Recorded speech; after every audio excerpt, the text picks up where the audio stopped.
Assalamualaikum warahmatullahi wabarakatuh. Bapak Ibu penguji, pada hari ini saya Muhammad Irsad Suwardi akan mempresentasikan hasil skripsi yang telah saya mulai semenjak bulan Oktober 2019 hingga April 2019 ini. Dan nanti harapannya semoga Bapak Ibu memberikan masukan-masukan yang membangun, dan diharapkan skripsi ini nantinya berguna bagi akademisi dan pemerintahan. Yang pertama, yang saya hormati Ketua Penguji Bapak Dr. Bob Alfiandi beserta anggota penguji Bapak Dr. Elfitra, Bapak Dr. Azwar, Ibu Zulhesni, dan terkhusus pembimbing yang telah membimbing saya dari awal pengerjaan skripsi hingga bulan April ini. Kepada pembimbing 1 Prof. Damsar dan pembimbing 2 Prof. Bapak Dr. Alfoniko. Semoga menjadi profesor semua Bapak Ibu sekalian. Amin. Dan pada kesempatan kali ini saya akan membacakan dan mempresentasikan hasil yang telah saya buat selama 6 bulan yang terhitung mulai Oktober 2019 hingga April ini, yang kira-kira ada setebal 200 halaman, kurang lebih 200 halaman skripsi yang telah saya buat. Dan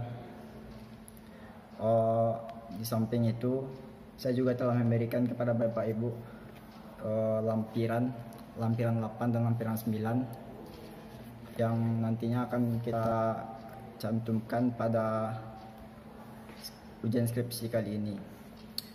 Pertama, dari latar belakang saya akan menjelaskan bagaimana awal mulanya berdirinya dan deklarasi wacana Sumatera Barat menjadi daerah istimewa Minangkabau. Dan awalnya itu dideklarasikan pada tahun 2014 oleh salah satu tokoh Minang di Jakarta, dan pada tahun itu dideklarasikan, diumumkan ke publik, yang mana informannya itu ada di dalam skripsi saya. Dan di tahun 2016 telah rampung dibuat berupa naskah akademik dan rancangan undang-undang yang telah saya bagikan kepada Bapak Ibu ini pada 2 kertas ini.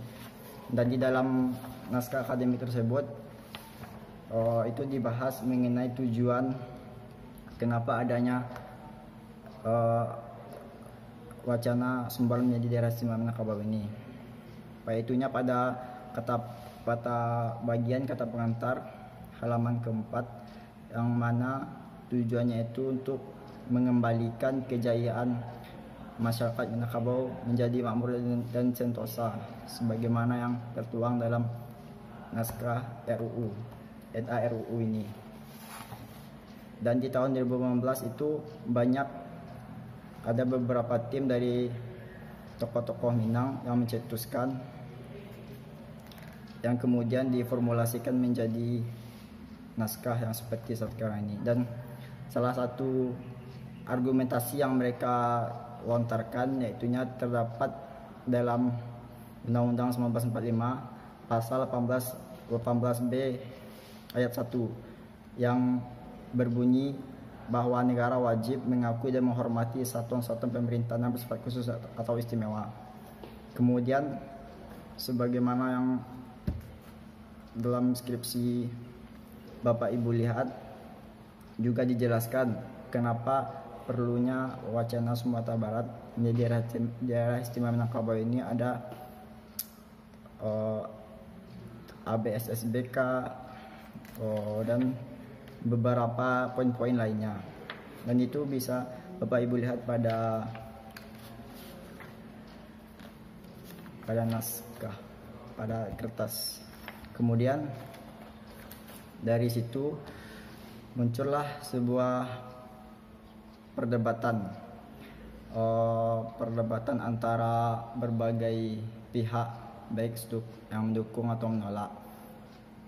Dan pihak tersebut saya rangkum dalam rumusan masalah yang akan kita tanyakan, yaitunya yang berbunyi bagaimana sikap kelompok yang mendukung dan kelompok yang menolak terhadap wacana pembentukan daerah istimewa Minangkabau di Sumatera Barat ini. Dari situ mulailah lahir berbagai wacana, pandangan, opini dan isu-isu yang berkembang dari tahun ke tahun. Kemudian tujuan penelitian itu kami cantumkan 3 poin. Pertama itu mendeskripsikan sikap kelompok yang mendukung terhadap wacana ini. Kedua, mendeskripsikan sikap kelompok yang menolak. Dan ketiga, mendeskripsikan sikap kelompok yang abstain. Yang mana yang sebelumnya dari tujuan penelitian ini hanya kita buat 2, namun setelah turun lapangan hasilnya kita dapatkan temuan-temuan baru, dan jadi kita harus membuatnya 3 poin: mendukung, menolak, dan abstain. Kemudian manfaat penelitian, aspek akademis untuk menambah literatur dalam sosiologi birokrasi, sosiologi politik, dan kebudayaan masyarakat Minangkabau. Aspek praktis, semoga memberikan informasi kepada pemerintah Provinsi Sumatera Barat untuk mengkaji kembali bagaimana dim ini sebenarnya dan temuan-temuan lainnya. Kemudian tinjauan pustaka itu ada konsep kelompok, ada konsep wacana, dan konsep daerah istimewa yang telah kita rangkum dalam bab 1. Kemudian tinjauan sosiologis, yang mana kita menggunakan teori Michel Foucault, yaitunya teori wacana, bagaimana Foucault memfokuskan perhatiannya pada produksi wacana, bagaimana seseorang atau sekelompok orang memproduksi wacana yang kemudian dilemparkan ke publik, dan bagaimana tanggapan dari publik itu sendiri. Dan ini berkaitan erat dengan bagaimana dinamika politik di suatu daerah tersebut. Kemudian kita juga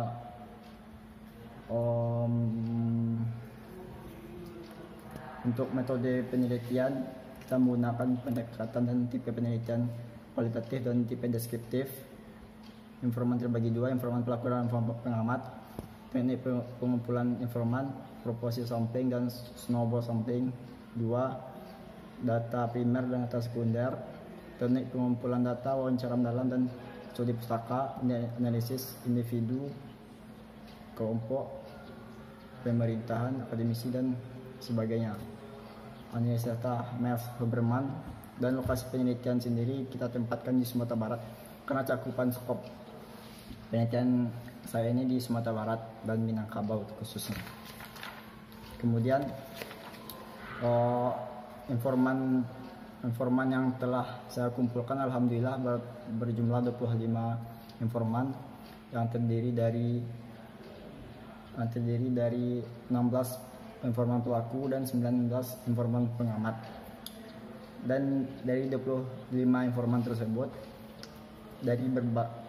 telah kita rangkum dari berbagai latar belakang pendidikan, ada dari tokoh adat, sejarawan, tokoh agama, tokoh budaya, politisi, pejabat pemerintah kabupaten kota, baik dan pemerintah kabupaten dan pemerintah kota, dan juga akademisi, tokoh perempuan atau Bunda Kanjuang, wartawan senior, pejabat pemerintah provinsi.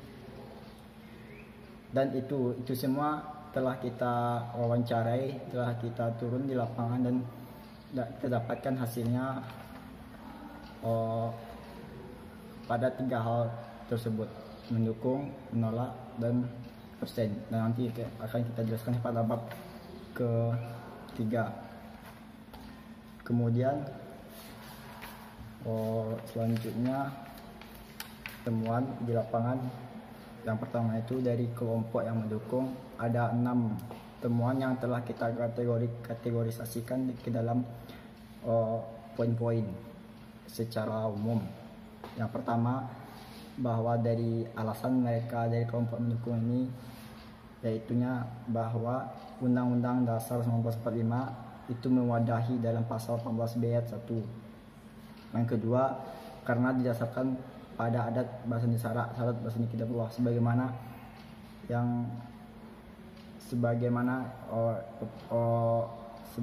itu sebagai pedoman hidup orang Minangkabau. Yang ketiga, alasan tersebut Sumatera Barat pernah menjadi ibu kota PDRI. Yang keempat, keistimewaan yang ada di nagari-nagari. Yang kelima, pendirian Republik Indonesia mayoritas itu berasal dari Minangkabau. Yang mayoritas berasal dari suku Minangkabau. Dan yang keenam, alasannya ini cukup menarik karena ini di luar dugaan yang penelitian saya lakukan, itu karena bisa membuat provinsi baru. Kemudian sikap dari kelompok yang menolak ada 9 poin. Yang pertama, kenapa mereka menolak? Karena hanya keinginan kelompok elit, bukan keinginan dari masyarakat Sumatera Barat. Jadi itu hanya keinginan dari orang-orang tertentu, golongan tertentu, kepentingan kelompok tertentu. Dan kedua, tanpa daerah istimewa Minangkabau pun ABSDBK bisa diwujudkan. Sebagaimana dalam pembahasan ini ada beberapa informan yang menyampaikan tanpa DIM pun ABSDBK ini bisa kita terapkan di kehidupan masyarakat Sumatera Barat. Yang ketiga, Aceh, Yogyakarta, dan Papua itu memiliki kelebihan yang tidak bisa disamakan dengan Sumatera Barat. Keempat, Sumatera Barat dapat dibangun melalui Undang-Undang Dasar dan Nagari. Yang kelima, mereka hanya berpikir struktural dan hanya mau merubah dari atas.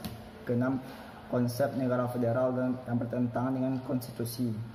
7, karena bukan prioritas Sumatera Barat saat ini. Yang seharusnya bagaimana orang-orang Sumatera Barat meningkatkan kualitas sumber daya manusianya. Yang kedelapan, karena mengkerdilkan peran mentawai. Yang kesembilan, Minangkabau itu bersifat universal dan hanya mempersempit posisi Minangkabau jika DIM ini diterapkan. Itu 9 poin yang dijelaskan oleh kelompok yang menolak kenapa yang tidak mendukung kenapa DIM ini harus didirikan. Kemudian terakhir, dari sikap kelompok yang abstain atau tidak mau berkomentar yang telah saya rangkum dalam beberapa poin. Itu ada dua poin. Pertama, karena belum pernah dibahas di jajaran pemerintahan provinsi maupun DPRD provinsi dan pemerintah kabupaten maupun pemerintah kota. Dan yang kedua, alasan kenapa informan ini absen karena wacana tersebut masih banyak keterbatasan yang harus dijelaskan secara mendetail. Dan terakhir, kesimpulan yang perlu kita beri sebagai masukan dari hasil temuan di lapangan, bahwa masing-masing individu informan itu memiliki nilai subjektif yang didominasi oleh opini yang ditangkap dan berkembang terhadap alasan sebenarnya kenapa DIM ini berdiri. Kemudian dari pandangan tersebut dimaknai berupa pengetahuan, opini yang diolah, dan wacana dan pandangan. Kemudian dari ketiga tersebut dijelaskan kesimpulannya harus lebih diketahui lagi bagaimana efek samping nantinya. Kemudian saran pada halaman 93, pemerintah dan tokoh terkait mesti membentuk suatu badan yang menjelaskan kepada masyarakat bagaimana gambaran nilai wacana pembentukan DIM ini, dan agar tokoh dan masyarakat menilai secara objektif dalam melihat dampak positif dan dampak negatif dari timbulnya wacana DIM ini.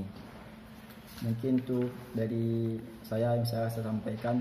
Mohon maaf banyak kesalahan, banyak kekurangan. Saya mohon sekali jika ini banyak kekurangan dan ditambal oleh Bapak Ibu demi kesempurnaan skripsi ini. Sekian, terima kasih.